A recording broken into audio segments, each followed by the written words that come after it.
Community sued the British government and members of the British Army for a fire incident that happened in March this year on the 49,000 acres Lolldaiga Conservancy in Laikipia County. The community wants the British Army to be held responsible for the environmental destruction caused during the fire.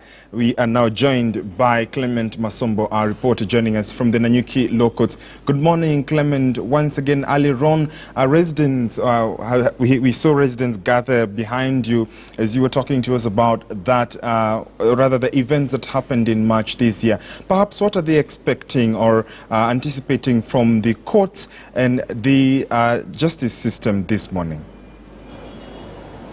Good morning, what's more Maringa. The people are seeing here are some of the community members from the Lolldaiga community, and the latest update is that the court has for the third time postponed the ruling on this particular civil matter that was between the Lolldaiga community and the British Army, the British government, as well as the Lolldaiga Conservancy. The court has postponed the ruling to 10th of February next year.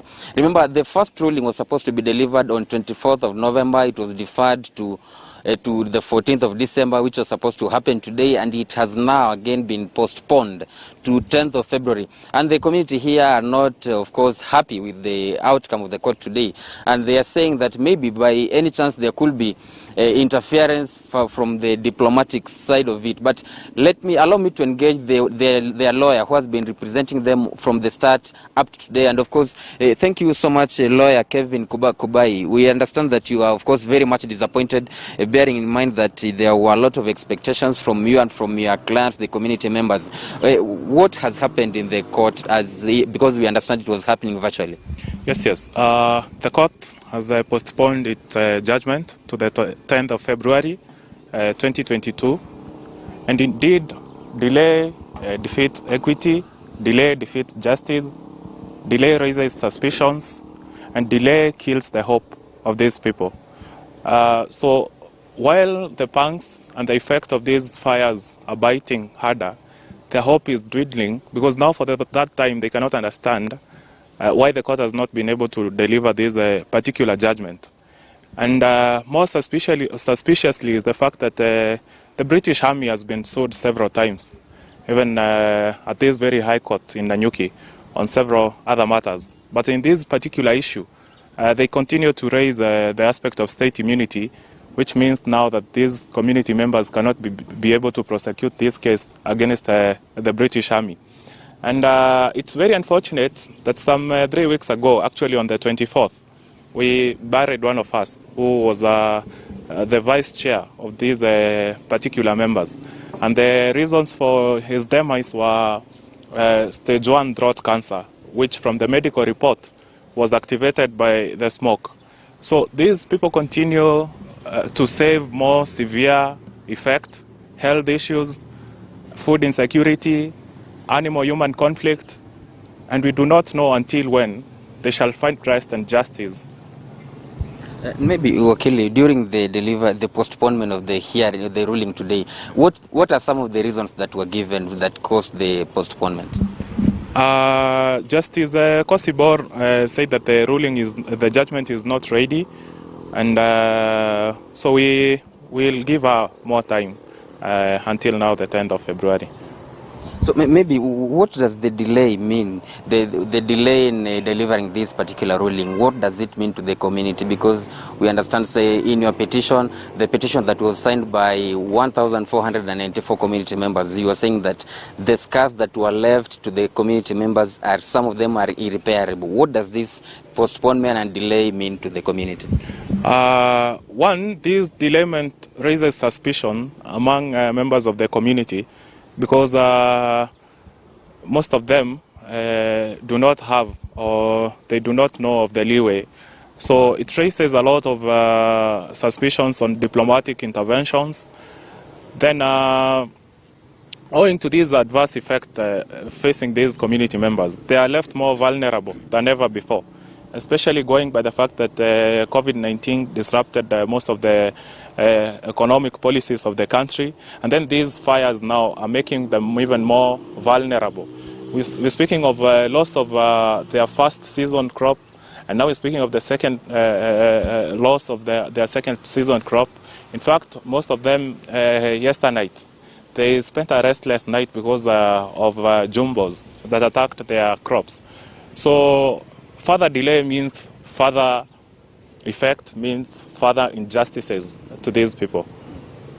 Okay, thank you so much. That is the lawyer Kevin Kubai, who represents the Lolldaiga community in this particular civil matter. And as I had mentioned before, the British Army lawyer Lawrence Ondieki had argued that the Kenyan courts are not well placed to listen to such civil matters, and that the matter should instead be referred to the Intergovernmental Liaison Committee that is supposed to handle the civil matters, and that Kenyan courts can only handle criminal matters that arise or that are caused by the British Army soldiers who use Kenyan grounds for their training. Maringa.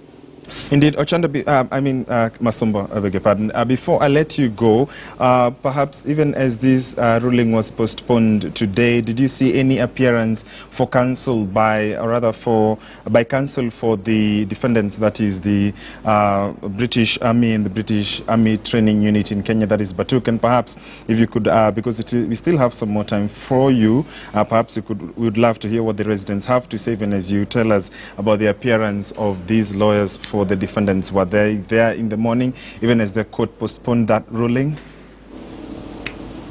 Maringa, we have not seen the defense lawyer, that is Lawrence Ondieki. We have not spotted him anywhere around the courts. We are not so sure. Maybe we shall be contacting him after this to see what he has to say, or whether they were informed before that about the outcome of the court, that the ruling will still be postponed to a further date. But now let me engage to the residents to get their feel. What does this exactly mean?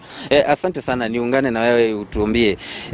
Kwa mara ya tatu koti imehairisha kutoa uamuzi wake kuhusu hii kesi. Nyinyi kama jamii mnahisi vipi? Tunahisi vibaya sana. Anza na jina lako tafadhali. Naitwa James Mike, mkaaji wa Lolldaiga. Kwanza kabisa, koti kuhairisha hii kesi inatuma sana, kwa sababu hatujona haki yetu. Kwa sababu kama kule hivyo nyumbani, ndovu wanaendelea kutusubua, mimea ilinyauka yote, sasa hata chakula hatuna kule. Kwa hivyo tunaumia sana. Asante. Na wewe mzee, labda tu kutokana na ule mkasa wa moto ambao ulitokea, tunaelewa kwamba ni mahali pakubwa sana ambapo palichomeka, na kutokea kuanzia wakati huo mmekuwa mkizozana na ndovu, wanatoka msituni wanakuja kuvamia mashamba yenu wakiharibu mimea. Nyinyi kama jamii mnahisi vipi wakati kesi inaendelea kuchelewa kumalizika kotini?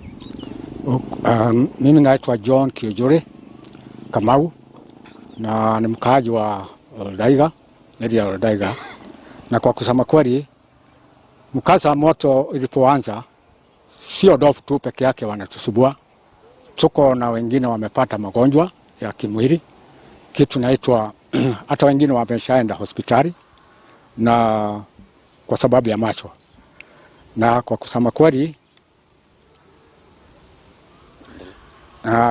kweli, kuna bado wanalia, ile ugonjwa bado inasidi, na ndovu bado wanakuja. Na ni mara ya pili sasa kupanda na hatupati kitu. Kwa hivyo ni kama hewa iliharibiwa na zile bombs na moto ambayo zinafanyika kule, kwa sababu sehemu zingine tunasikia kuna mvua mkubwa, lakini kwetu mwaka mzima wote hatuna mvua. Shukran sana. Maringa, you've just heard from the community members that for the second time for the second season they have planted, and they are getting nothing. They are harvesting almost zero from their farms, and they are likely saying that this might be one of the effects caused by the huge smokes that were being emitted during the inferno. But that's all we have right now, Maringa, but we shall be of course keeping in touch and bringing more details as time goes. Maringa. Indeed, thank you very much, Clement Masombo, for that comprehensive report, and we shall be keeping an eye on what is expected, or rather what comes out, even as the courts once again postponed or adjourned the ruling for that case until the 10th of February, that is next year, 2020. 2022. Away from Nanyuki to the neighboring Meru County, and preparations for the Kiagu by-election in Meru County are in top gear, with the electoral body IEBC officials assuring of readiness to carry out the exercise. The exercise was initially slated for October 14th, but later postponed by the IEBC to December 16th, that is 2 days from now, Thursday, following a case by